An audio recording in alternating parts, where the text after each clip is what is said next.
All right, so today we're going to try to install this RedTiger F7NP into this Toyota Highlander.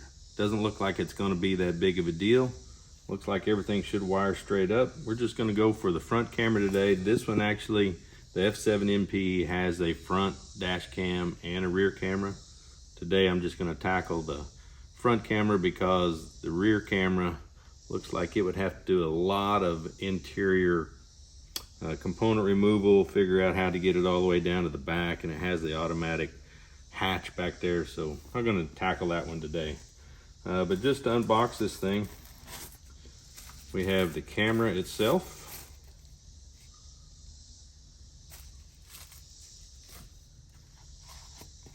the suction cup, attach it to the suction cup with a built-in GPS, attach it to the inside of the front windshield. We have a instruction manual here, along with a couple of pieces of something. I'm not sure what these plastic things are for.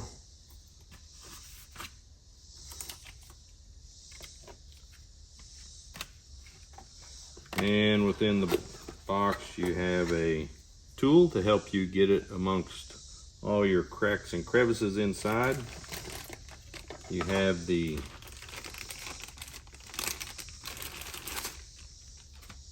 cigarette lighter adapter power with a fairly long cord. Gonna be plenty for this. And you have the this is the rear camera, which we won't be tackling today, but just to show you what this is. This one can be attached on the inside, outside. I put it on the outside of my Ram 3500. I'll put a link below to how that was installed. That was a much more in-depth installation than this is going to be, but so you know, this thing is adjustable. Wherever you attach this, you can adjust your rear camera up or down. But again, not going to tackle this one today. Just going to go for the front camera. I think this will be a pretty straightforward install. Famous last words. So let's get started.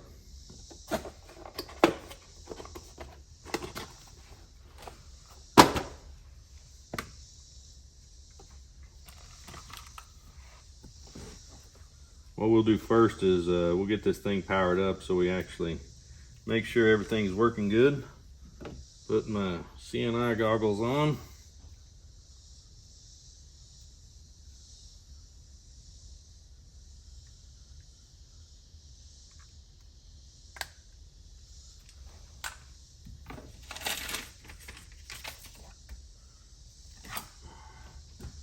And this car, we've got a pretty good option here. We have a 12-volt cigarette lighter power supply right down here underneath the infotainment center. My wife doesn't use it. She has a phone holder right here in this cup holder that blocks its use anyway, so that's where we're going to plug this in at today.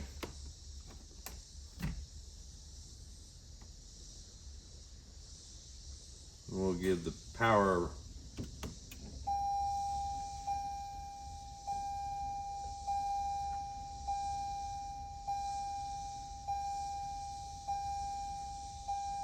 see the two little lights?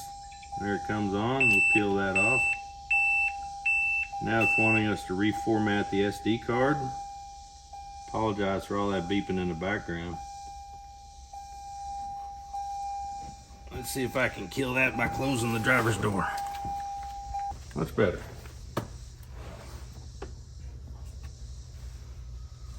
All right, so the first thing it's going to do is ask you to format the SD card. And here is your up, down. I think this is the OK. Not the OK, we'll try that one. All right. So right hand side is the menu. It's going to be up, down, OK. We'll format our SD card, and it comes with an SD card, like a 32 gigabyte. I went ahead and bought the 256 gigabyte. They're not that expensive these days.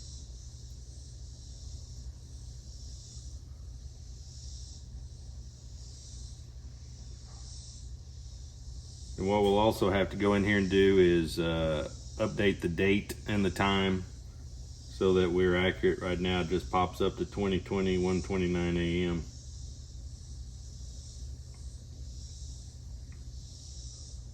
Although it kind of acts like it's recording right now for some reason.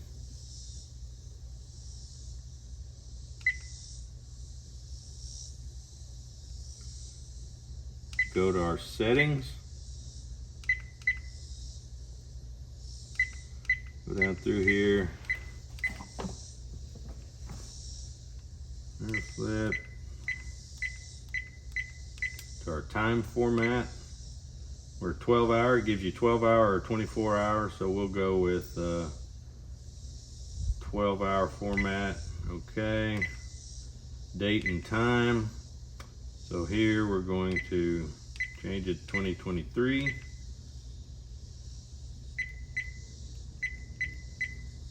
August.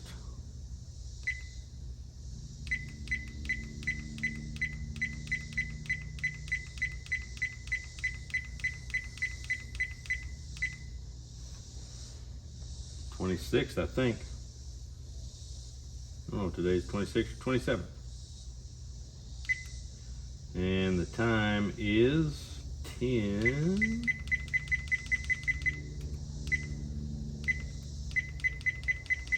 Around 10:10 a.m. It'll let you change the date, time, the format if you want. This one showing year, month, day. And then over here you can go back to your previous one. So this is okay. We'll go back.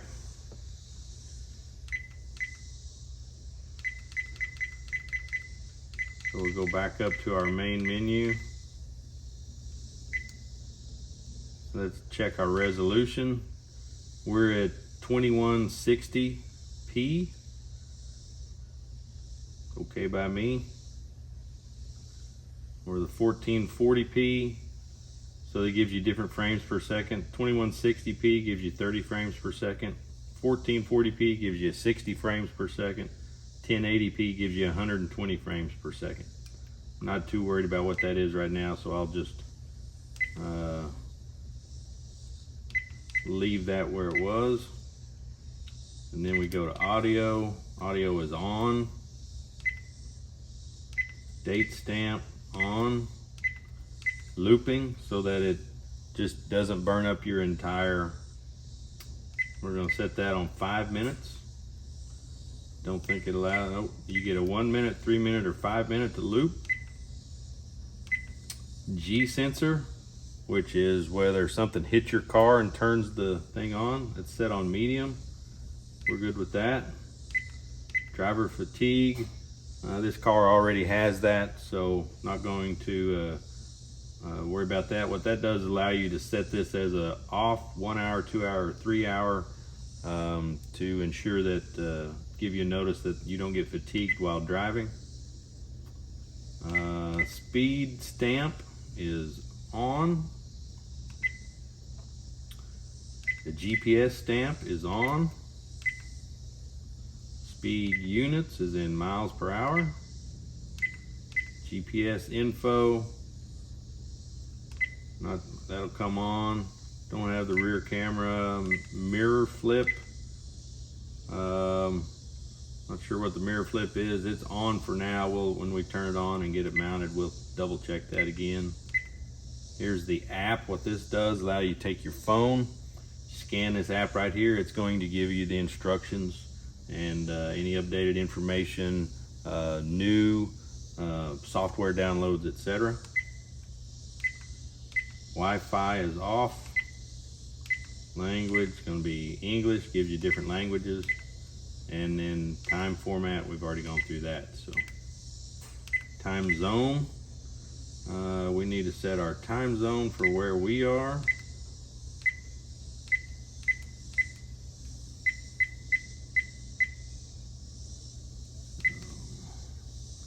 And then daylight savings time right now is on. Frequency 50 hertz, 60 hertz, not going to mess with that. Click tone, which is what you're hearing, that's set to on. screensaver. Right, I want this on all the time so that my wife can see same thing she's seeing. It's going to be plugged into the power supply, so it's not going to hurt anything. Parking sensor, we're not going to install the rear camera, so, and this vehicle already has parking assistance anyway, so we don't need that. Format reminder, you can turn it off every 15 days, 25 days. Not going to worry about that for now. Card speed, okay.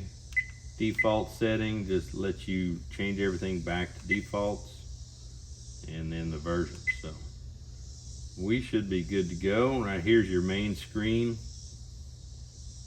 and then the time did not get set accurately. It changed whenever I changed it to daylight savings time. So we'll go back down here and fix our time. All right.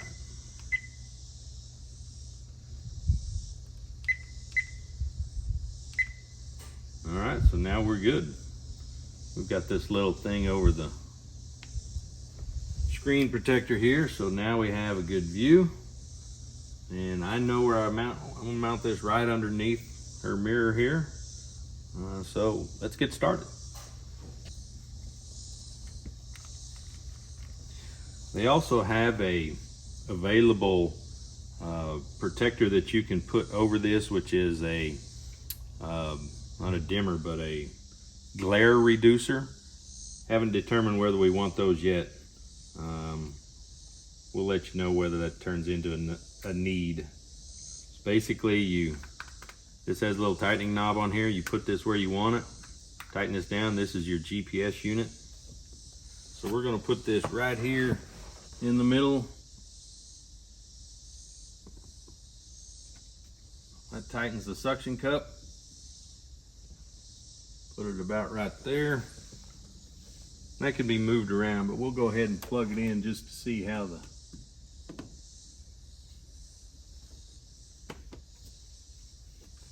view looks. And we're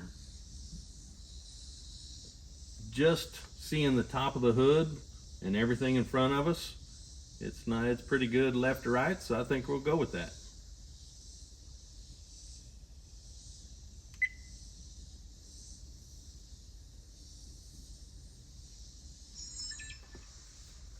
So now we just have to figure out how we're going to route this thing. And my plan is to come up through here. I would love to get it up under there somehow.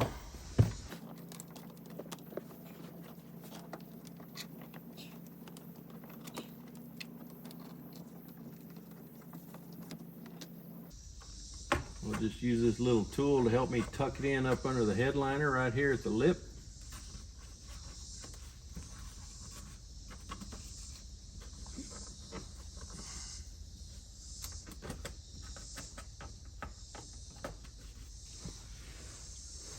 Now, the challenge is going to be over here on this side, how we get this off.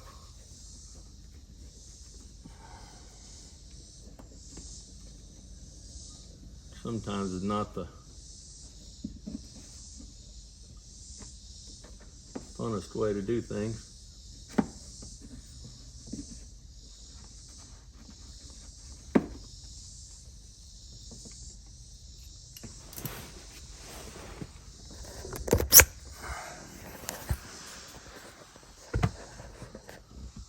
So just to give you, we'll figure out a way to kind of tuck this in, hide a little bit better. The idea is to go up here under the headliner, come down inside the A-pillar cover, come behind the dash somehow, one side or the other, come over and plug it in here.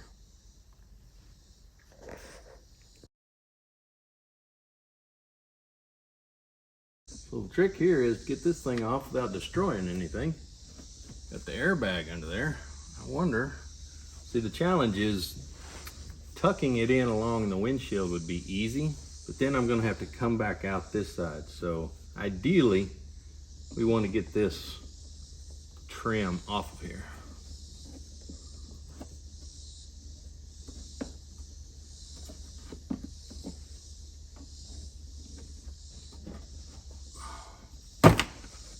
So get that popped off there.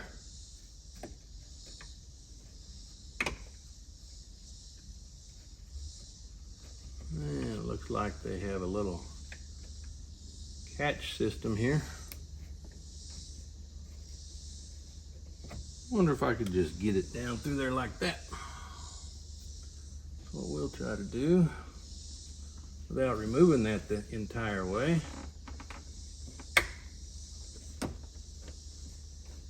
Of course, I don't know if it'll pop back on like that. Apparently not. You got to get it. I think you have to get it reseated back into this trim for the snap to hold on.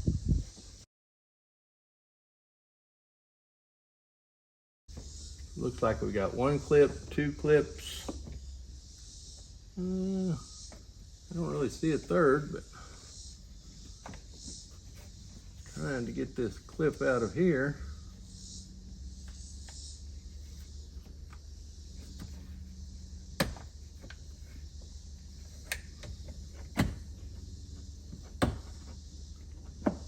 Try a little test here. All right, so that does just pop back on there like that. Might need to take it the opposite direction.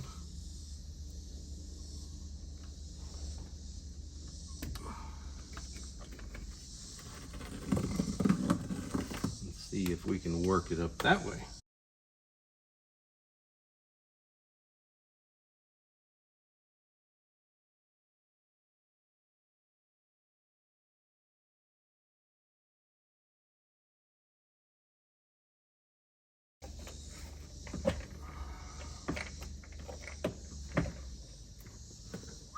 All right, how to remove a Toyota Highlander A-pillar. These little things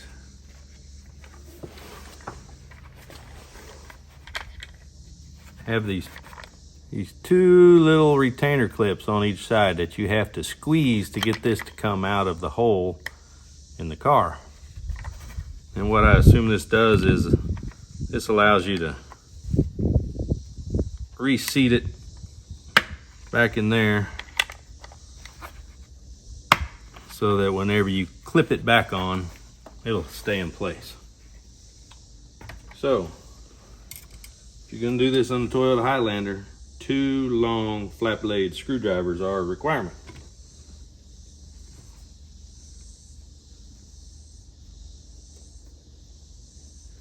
So now let's see if we can get this routed.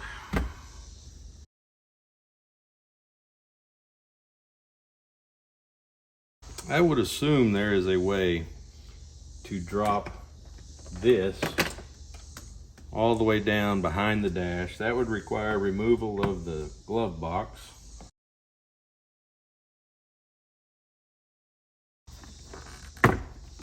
All right.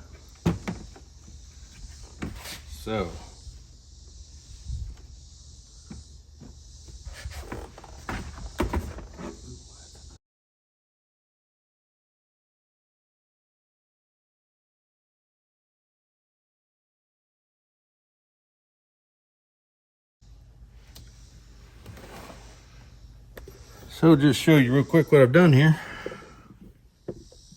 Was able to route this wire. Here's my wire here. So it's coming up along here. Tucked it in behind this bunch of wires, and then tucked it in under the headliner and run it over to the camera. We'll dress it up later, and now we'll figure out how to get this tucked in down here and run over. I did, as you saw, figure out how to get this out of here. It's real simple. Unhook the little, it's all plastic, so be careful with how you bend them, and then you take each side of the glove box, push in, and it'll pop out of this slot right here. And then put it back in. You just hook it back into these slots here, and reverse the process. Now we'll see if we can't get this cable over to the other side.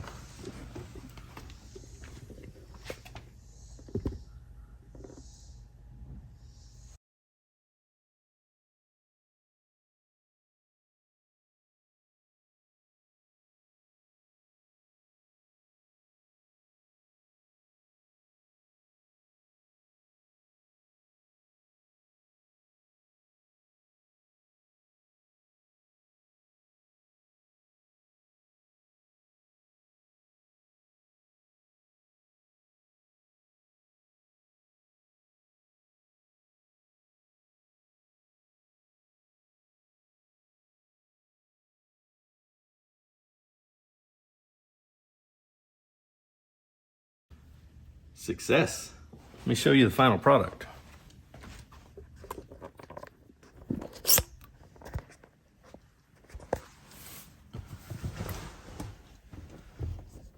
Power everything off.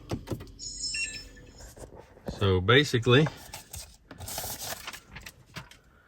we have front camera. I've got the wire routed up here. I'm not real happy here, but this doesn't seem like it's such a short piece. Doesn't seem like it's going to bounce much. I'll try to get this wedged up in here a little bit better so that this piece of wire here stays put. But then I tucked it under the headliner all the way around, pulled off this A-pillar cover, tucked it in there, and then ran it down around the side here, down to the corner. See just a little bit, ran it underneath this, and then just tucked the not the vast majority, tucked the rest of what was remaining in under this plastic piece right here, ran it across under the dash into the power port. Everything seems to work. You turn it on.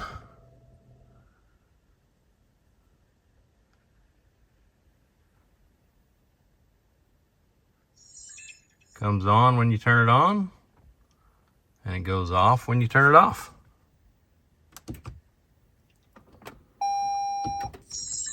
Just like that. So this camera will come on when you turn the car on and you drive. It'll stay on as long as you drive, and it'll go off whenever you stop and park. And I think the G-Shock, if something hits it, it'll come on, like if you get hit in the parking lot or something. But so if you like these videos, I appreciate it. Give me a thumbs up and give me some comments below if you've put one of these in a Toyota Highlander, if you like the way I did it. Like I said, I'll link below to the Ram 3500. I put the front and rear camera in. Took a lot more work, a lot more effort, because I did not want the cigarette plug lighter option that they provided. So thanks for watching my videos. I appreciate it.